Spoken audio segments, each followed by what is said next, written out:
What's up, guys? This is Brave, and I'm back with another review of Tyler Perry's Sistas. This is Season 4, Episode 2. The episode is titled Still Water Runs Deep, and let's jump right into the episode because we have to see what happens with the aftermath of this whole Hayden is dead situation, right? So, we start off right there. The ladies are still in Andy's office, and here's the thing.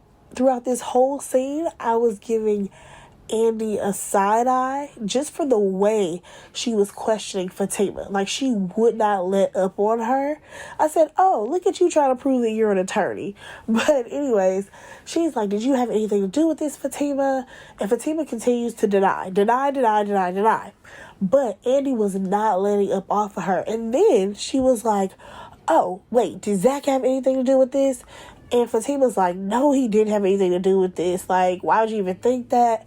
And Andy said something that stood out to me. She said, you don't know this man. He's definitely capable of this. Zach probably had something to do with this. I said, Andy, you've known Zach for how long? Like, didn't you know Zach for a couple of years? Yes, he may have a rap sheet from jail, but the fact that you thought that he would murder Hayden? Wow, Andy. Wow. I did not expect for her to say that Zach possibly did it, y'all. But you know what? Andy, I guess, is just trying to get to the bottom of it, see if her friends have something to do with it. Now, again, at a certain point, Fatima was done with Andy questioning her, and she decided to go ahead and leave. Like, can I go back to my office now? Because you keep questioning me. And, Fatima, she walked out of there. And next thing you know, Andy, she had to call Zach. And she's like, Zach, whenever you get this message, give me a call back because I seriously need to talk to you. Now, I completely understand why she's, getting involved in this, because if it ever came back that somebody else knew that Hayden was messing with Zach, of course, all the fingers are going to point to Zach. And if anybody else knew that Fatima was being picked on by Hayden, it definitely would have pointed the fingers to her. But I'm just like, well, I guess this is a good thing that you guys didn't tell the partners that Hayden was harassing her, because it definitely would have made her look very guilty, even though y'all know she sort of kind of is. But let's go ahead and move on to the next scene. So we see Zach, he's at his house. Y'all, now if we don't see Zach anywhere, he gonna be at his house. A lot of construction is going on and everything, but he gonna be at his house. Anyways, he answers the phone. Andy finally gets in touch with him, and it's like, oh, Zach, I need to talk to you or whatever. First things first, he's like, I don't want to hear nothing about Karen. Y'all, he's so fed up with Karen and her shenanigans, especially after she stormed off because he didn't want her to get dust in her lungs while carrying a baby.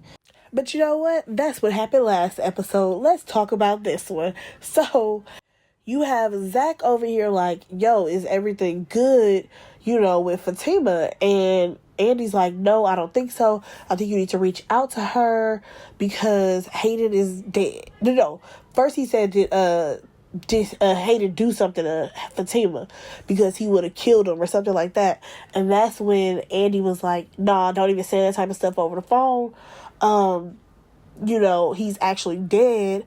And I think that you need to go ahead, get in contact with Fatima, have her come home, and then, basically you stay put as well. She had him text her his address, and she's going to head that way. So basically she wants to make sure that they're protected, just in case anybody try to come at them and say that they had something to do with Hayden's death. Now, one thing that I will respect in this moment is that Andy definitely jumped into lawyer mode. I'm just hoping that we get to see her be more of a lawyer this season. Like, give her a case or something to do. But we'll see what Tyler has in store for us. Usually it's only about relationships. But let's go ahead and jump on over to Karen's salon.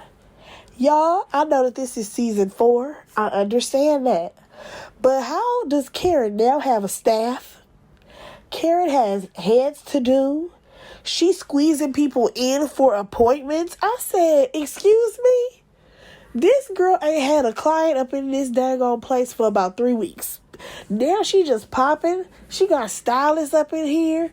She got, it's popping. She got 3 ladies waiting to get their hair done. I said, hold on. Did she put an ad out that said buy one, get one free or something? Y'all let us know.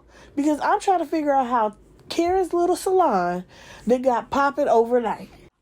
Also, it's interesting that Tyler wrote in the script that basically all her clients came back. I'm like, overnight, Tyler? Like, I feel like we could have really done something with the storyline of Karen's business almost tanking. Like, we really could have done something with that storyline. We could have really had her struggling, hitting hard times. And then, one customer after another comes back. But not just overnight, boom, all her customers came back and it's a full house. She fully staffed with stylists. Really, Tyler? But you know what? That's not what we're here for. Because the lady in the chair, it looks like, I don't know if she's getting a perm or what. I don't know what she's getting done. Maybe a deep condition treatment. I don't know. But anyways, she talking about she got a date tonight. Because, this guy, he asked her out. And she like, but I don't know about him. I don't know about him. And Karen like, why, girl? Why? Oh, because he a white boy. I'm like, really? That's what we doing in 2022? He a white boy? Really? All right, girl. So, next thing you know, she mentions that he's country. And that's when the red flag went up for Karen. Like, oh, well, girl, what's his name? She's about to, oh, girl, I don't even remember. I'm like, ain't that interesting? So, next thing you know, she's like, oh, well, how long my hair gonna be? Because, I told him to pick me up from here. Because I don't want him to know my address. And Karen gonna say 30 minutes. I said, I don't know what's happening underneath that cap, but it is not no 30-minute job. But you know what? I understand what's happening here. Let's just go ahead and let this storyline roll. So next thing you know, Pam comes strolling into work. I'm like, hold on. How is Pam not already there? Pam is always on time at work. Okay? If nobody's there, Pam is at the salon. But anyways, we learned that Pam is the one who got Isaiah shut down because, as y'all can recall, he was doing hair out of his mama's house. He did not have any type of certifications or anything, to say that he can even turn his mama's house into a salon. So, called the board on him. He got shut down. This is why everybody is back. Now, I would have really loved to see, Pam make that phone call. Just to make it a little bit more interesting for her character, but whatever. The only thing that I didn't really like about that scene was that, Karen basically told her to go back to answer the phones. And I'm like, girl, you should be on your knees thanking her, okay? You should be thanking Pam that she got your clients back, okay? Because you was about to shut down shop, okay? But let's hop on over to the bank. We have Sabrina and Maurice, of course. And Maurice is trying to figure out who is Calvin trying to hook him up with. Sabrina doesn't want to say. She just says that he's going to have fun. And that's the only information that she's giving up. Next thing you know, Maurice's phone is ringing. And she's like, who's that? I'm like, dang, girl. All because his phone is ringing, you all up in his business? Relax. So he tells her that there's a customer or whatever. And she's like, where? I don't see one. And he's like, over there. And he calls her a hoe or something like that. I said, whoa. Are we forgetting that he is working under her? Like she's his boss? But you know what? Let's just go ahead and let that go. Because, of course, we have Q on the phone. Now, if y'all don't come get Q talking about he about to get out of jail because he flipped on the people that he was working with when he was robbing the bank. He had the audacity to mention that they're going to kill him because he flipped on them. And next thing you know, he's like, so, I'm getting out and I'm basically going to use Maurice's address to say that's where I'm living. Excuse me? I'm sorry, what? Q has lost his entire mind if he thinks that he's going to use Maurice's address so when he gets out, he has somewhere to parole to. What is happening? Ain't no way. And if I was Maurice, I would have went down to the police station and said, I don't know who I need to talk to, but one thing that's not going to happen Is this man saying he gonna parole to my house? Absolutely not. So next thing you know, Maurice, he hung up on him, right? And then we have Danni. She's at work, and Karen calls her. Karen asks her to come to her salon, right? And Karen then goes on to tell Danni that, come to my salon because I have a client who's going out with a country boy. And then Danni, she's like, Karen, you being real messy. And, she tells her that basically Karen is mad at Zach and wants the whole world to be miserable just like her. And then she hit her with the, I'm not like you. I don't tell a man to leave when I really mean stay. Excuse me, Danni, tell that to somebody else. Because that's the whole reason why you and Preston were fighting in the first place. Because you told him to leave and you really wanted him to stay. You the one who kept blowing up his phone saying, I want you to come over. I want you to stay over. Was that not you? Okay, girl. Now I will say this. Danni, this is basically what you did to Karen the whole time when she was trying to get over Zach. Every time Zach did one little thing, you would call Karen and you would tell her about it. So she's basically just treating you how you treated her. So next thing you know, they get off the phone and Karen has an attitude because of everything that Danni just said. So she has to call Andy. So she calls Andy, tells her that she's mad at Danni. She goes on to tell Andy what happened. And Andy is like, you know what? I wouldn't have done that if I were you. But Karen is like, listen, this is what we do to each other. And I said, wow, if that is what y'all do to each other in your friendship, that's pretty sad. That basically you kind of rub it in each other's face that the guy who you're seeing is moving on. Who does that in real life? Like, those are not real friends. But anyways, they decide that they're going to meet up later at Andy's house. So we'll see what happens later with Karen and Andy. Now let's go ahead and move on. So Danni, she sees that guy Logan again, and this time he has a girl with him, and he's like coming off of the plane. So she stops him and, basically saying like, listen, you're not about to take this girl anywhere, all this stuff. So he ends up running off. She ends up throwing her shoe at him, hits him in the head. He falls to the ground. And basically Danni saved that girl's life. I did enjoy seeing that they tried to tackle this subject of, human trafficking. But I really think that we could have fleshed that idea out some more. And instead of making it a funny thing, we should have been very serious about it. I'm just saying, like, we could have really showed some great acting skills out of Danni, further than her just throwing that shoe. That's all I'm going to say about that.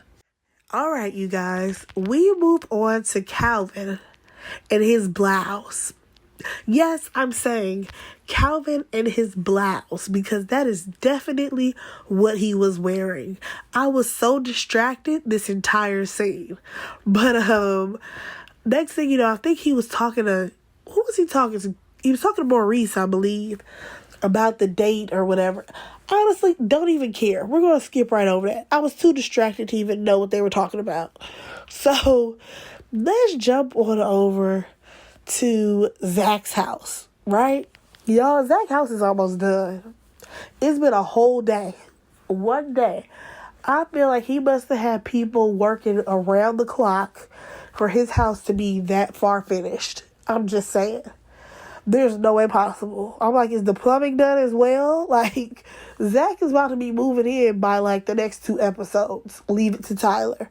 But that is neither here nor there. So Fatima ends up coming over and she doesn't want to talk about anything. Zach is trying to figure out what's going on with Hayden. She don't want to mention anything. Next thing you know, Andy comes over. You already know, guns are blazing, and she is blaming Zach for everything. And I'm like, Andy, you really are blaming Zach? And you know Zach? You've known Zach longer than you've known Fatima. And you think he would kill somebody? Dang, that's cold. So, next thing you know, you have Fatima and Zach. They are on the same page. They are deny. They are denying anything ever happened, right? So Fatima, she even talks about how, there's no cameras in the garage, all this stuff. Come to find out, Andy put in a special request after that time she was going to get beat up by Jasmine and her homegirls for them to put cameras in the garage. So, next thing you know, Zach kind of takes notice that maybe Fatima did do something, and he jumps into Captain Save him, because he's like, I went up there, and next thing you know, I got into a fight with Hayden, and it ain't my fault that he can't fight, all this stuff. And then Fatima is like, listen, I called the hospital, that man is alive, I had to hit him with a 2-piece and a biscuit, she was wearing her brass knuckles and all of that. Next thing you know, Zach is out here giving her a high five, and the whole time, Andy's face, oh my God, I cracked up. I'm like, did Tyler let them improv this whole scene? Because the way Zach and Fatima were acting versus how Andy was so shocked, like, she could not believe what was coming out of Fatima and Zach's mouth. But anyways, come to find out, after Fatima's homeboys beat up Hayden, they ended up tying him to his car. And him being like naked, like tying him naked to the hood of his car. Like, that is embarrassing. So freaking embarrassing. So next thing you know, Andy skedaddles out of the house because she's like, these two are meant for each other. And Zach and Fatima, they run upstairs. And I'm like, what y'all going upstairs for? Because it's upstairs finished? Is there a bed up there? Like, what's upstairs? Just curious. So, next thing you know, y'all, Andy leaves, right? So, we see her in a parking structure. She pulls up and she's like, oh no, somebody's in my parking spot, right? Y'all, what's in her parking spot? It is a $500,000 car, okay? It is a Rolls Royce parked in her spot. And who left it there? Gary. So Gary pops up. She don't want to hear nothing from Gary. She's done with Gary. She wants to officially let this relationship go. However, he said he bought the car for her. He put the car in her name. And she's like, well, I'm going to have it towed. He's like, no, you're not. You're not going to have this car towed. He tells her that there's a bunch of designer bags in the back seat and in the trunk. And let's not forget, there's like $1 million worth of jewelry and bags and shoes and all this stuff.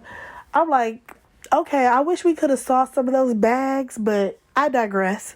But yeah, he's going on about how he's basically trying to buy her back. And, she's like, I don't want those things. I'm not interested in that stuff, Gary. And Gary's like, no, I'm going to earn you back. And she says it is too late. And, he won't take no for an answer. He said he's not taking that car back and that he is definitely going to earn her back, and he leaves. And I'm just like, wow. Andy, this was going to be a hard one to shake. Also, how does Gary have all this money?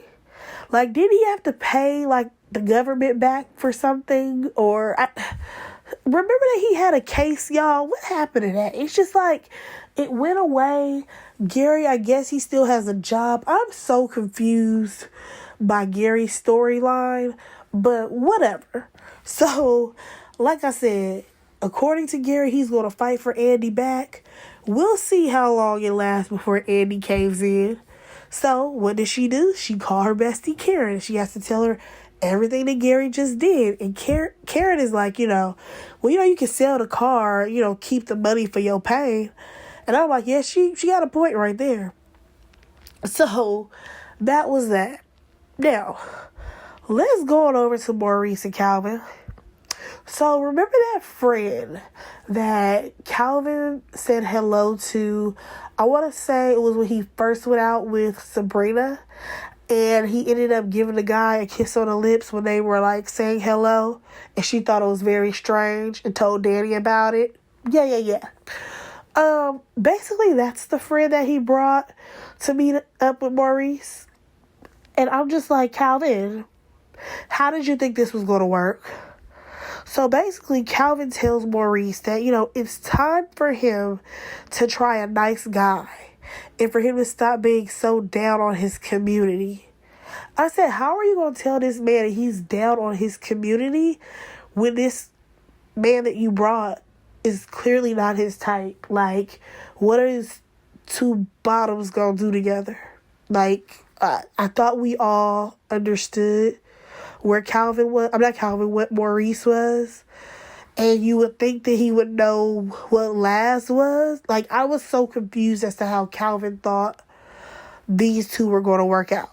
It's one thing if you would have thought, like, oh, yeah, you guys can be friends. I think y'all would, enjoy each other's company. Like, that's cool. But not for you to think of them romantically.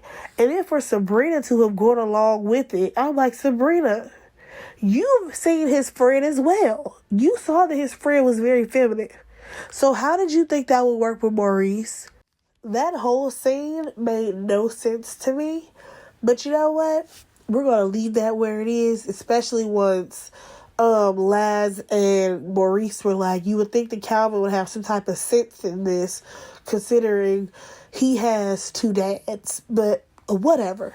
Let's go ahead and move on, because let's jump on back to Karen's salon. And like I already said, that lady hair was not done in 30 minutes. When she got there, it was like morning. It was daylight. When she left, it was evening. I'm like, okay, yeah, that makes more sense. So anyways, so the guy comes in and he introduces himself, right? Of course he says, yeah, my name is Preston, because that's who this white country boy is. So before this lady leaves, Karen is like, oh, well, hold on, because she has to pay. And Preston offered to pay for her hair. I'm like, I get it. We really try to make him seem real sweet or whatever. But he did not have to offer to pay for her hair. Come on now. But the lady, she says that she got it or whatever. And now you have Karen asking him like, oh, well, when did you guys meet? And he said a couple of days ago at a gas station. Now, y'all, this made me pause. I said, I'm sorry, you met her how long ago? You just got into it with Danni this morning. This morning, you got into it with Danni, saying that you don't want her to talk to you no more, for her to lose your number. You just said that. How do you have this woman's phone number? Preston, there's something happening here that you're not telling us, and I don't appreciate that. Because we've been giving Danni a side eye this whole time, but I feel like you're doing some stuff on the slick. What's happening here, sir? So, here's the thing. Next thing you know, who's coming to the salon? Danni. So you already know that's going to be some stuff when we come back on this next episode. I am so ready for the next episode. Let me know what y'all thought about this episode. Go ahead and like, comment, and subscribe to my channel. And I will talk to y'all in the next one. Bye, guys.